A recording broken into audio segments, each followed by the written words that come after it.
இன்றே சப்ஸ்கிரைப் செய்து உங்கள் ஃபேவரட் ஷோகளை காணுங்கள். ரெடியா? நான் ரெடி. மாப்ள மாமா ரொம்ப சந்தோஷம் மாப்ள. வந்த நாள்ல இருந்து ரொம்ப நல்லா பாத்துக்கிட்டீங்க.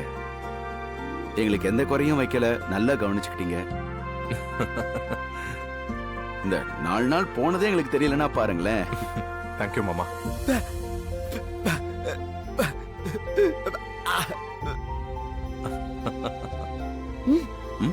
சொல்லுங்கப்பா.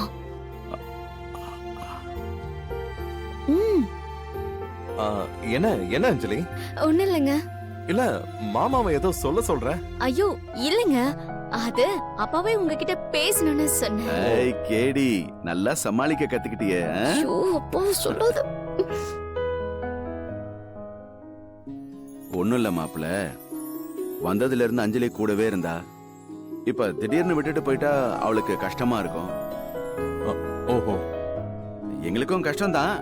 அதனாலதான் ஒரு 4 நாள் எங்க கூட வந்தான்னா அங்க தங்கிட்டு வரலாமேன்னு அதைத்தான் கேட்க சொல்றேன்.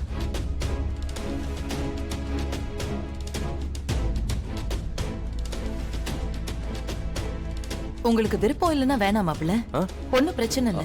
ஐயோ என்னத்த, உங்க பொண்ணு அஞ்சலிய உங்க வீட்டுக்கு கூட்டிட்டு போறேன்னு சொல்றீங்க. இதுல நான் சொல்றதுக்கு என்ன இருக்கு? நீங்க தாராளமா கூட்டிட்டு போங்க.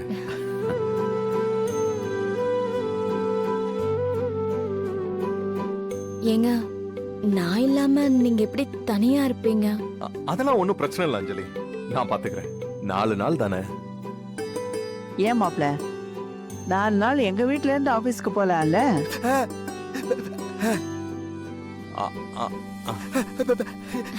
இல்ல நான் யோசிக்கணும், உடனே வர முடியாது. பார்க்கலாம் பார்க்கலாம்.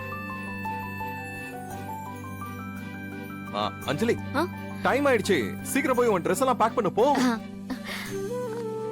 ஏங்க, நீங்க நிஜமா தானே சொல்றீங்க? நீ சந்தோஷமா இருந்தா எனக்கு அதுவே போதும். எனக்கும் அண்ணா அண்ணி அக்கா எல்லாரையும் மிஸ் பண்றேன்னு தோணுதுங்க.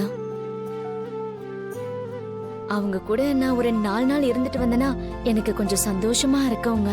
அப்புறம் என்ன, எனக்கு உன் சந்தோஷம் தான் முக்கியம். தாராளமா போயிட்டு வா. ரொம்ப தேங்க்ஸ்ங்க. அப்பா வந்துடுறேன். சீக்கிரமா சீக்கிரமா. மாப்பிள்ள, நீங்க என்ன சொல்லுவீங்களோன்னு நினைச்சு நாங்க பயந்துகிட்டே இருந்தோம்.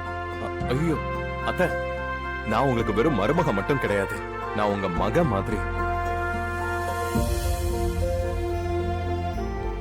நீங்க எப்ப வேணும்னாலும் எது வேணும்னாலும் என்கிட்ட தயங்காம கேளுங்க.